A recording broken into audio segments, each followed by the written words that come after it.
So they will bring traffic here. It's good for business. It's good for the local environment. So I think the challenge we would request you to take on is that let's at least match our GDP number and come to the 10th highest air traffic destination in this place, and then start beating that. And our challenge today is that they are running so fast that we are playing catch up to provide all of the support infrastructure to them. It's very likely that the airport will be completed well within 2 years. 18 months, Rajgar? Yeah, 18 months is the... Huh? So now the big question is, how do we reach this airport? Because now this airport is very convenient for all of us who are in the city. Take the Port Road and you go. The beach road at Bimli becomes transitions from 4-lane to 2-lane, and the national highway that goes to Srikakulam is now being connected to the airport with the initiative of the GMR group. But from the city, how do we connect to the highway? We are looking at 2-3 different alternatives, because the overall beach road upgrade may take a little bit longer. But at least convenience of travel to the airport is something that will be done immediately. The other thing I think that the city must do, and maybe it's not relevant to everybody in this audience, is our international air cargo, which was stopped in the airport, has to again restart. We have to take that up because a lot of high-value products are today being transported to other airports, and we're losing out on that economic activity here. So we'll definitely do that. And the MRO will request again Rajgar to take it up because that will bring a lot of high-skilled jobs to this environment, and we'll be very keen. I'm glad that you mentioned it. I think as far as finance is concerned, everyone who's thinking about any major infrastructure project is, it's like the dream, right? Build it and they shall come. So the economy is growing. There's a lot of positivity. There may be the ones who are over-conservative will always have questions on what's going to happen, but I think fortune favors the brave.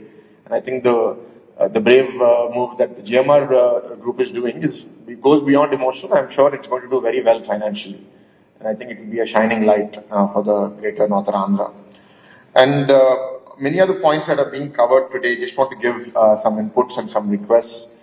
Our DISCOM here, EPTCL, which is going to be represented later on, is one of the best performing DISCOMs in the country on many metrics, even within the state.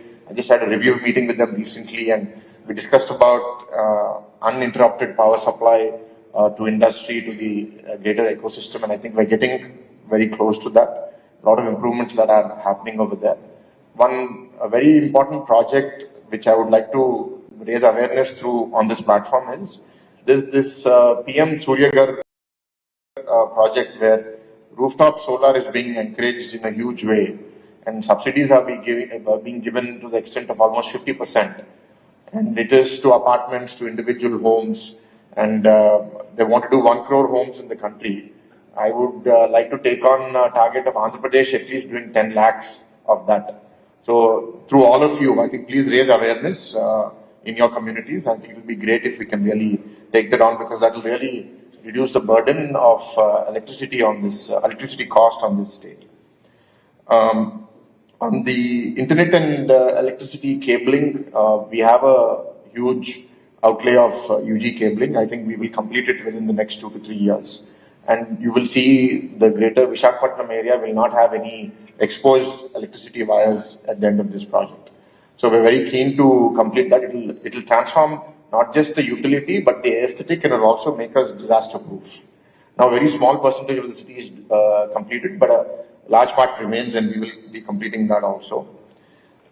As far as the port logistics and road connectivity is concerned, some of you may be aware, the Sheelanagar to Sabavaram road is under construction. It will be completed very soon.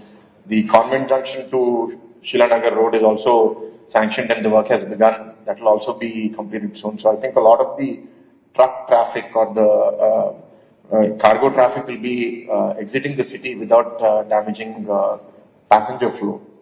And in terms of major infra, the spinal highway that connects Anakapalli to Bimli through the city, where we have major traffic junctions, all of you experience those traffic issues. There are 12 proposed flyovers on this road, and we still have NHAI helping us with this. So we, in a recent review meeting with the Chief Minister, the Chief Minister was very kind to agree that we will merge those 12 into 3 elongated, elevated expressways. So it will be akin to an elevated highway with entries and exits in multiple points. And on top of that, we are planning a metro. So basically, it's a road, a flyover, and a metro on top of that. Complex design, but I think if we don't build it now, then when? And very glad that the ministers here also are very keen.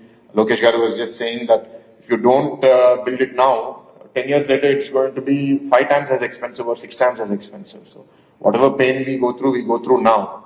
So we're very determined to do it. We're just working out the logistics of the design and the cost. And I think if it comes through, the center of the city will have huge relief.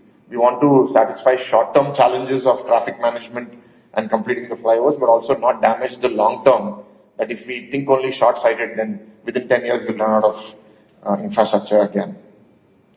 The metro, right now, phase 1, I think in principle approval is there. I think formalities have to be worked out, but last mile connectivity will come up over time for sure.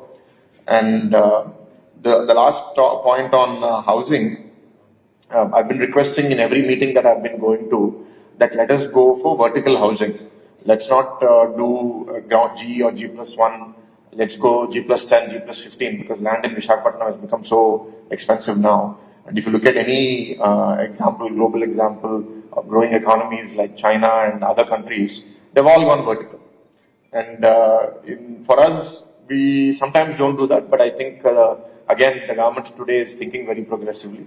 And the officers are also now innovating on how do we use low-income housing projects and innovate in them to build high-rise towers. So a lot of work happening. I think the respective ministers are here and I'm sure they have their inputs to the audience. What was said by, I think, Rajesh Garu, it's a very young team, young ministers, all ready to go. 17 of the 24 ministers are first-timers. And all are younger than, out of that 17, I think 12 or 13 are less than 45, less than 50. So I think this is a transformed environment. The optimism is tremendous. We look to all of you to be a partner with us in this journey. And because teamwork is extremely essential, we don't want to work in isolated pockets. Let's speak to each other. Please share feedback. I mean, as far as Vizag is concerned, I'm always available.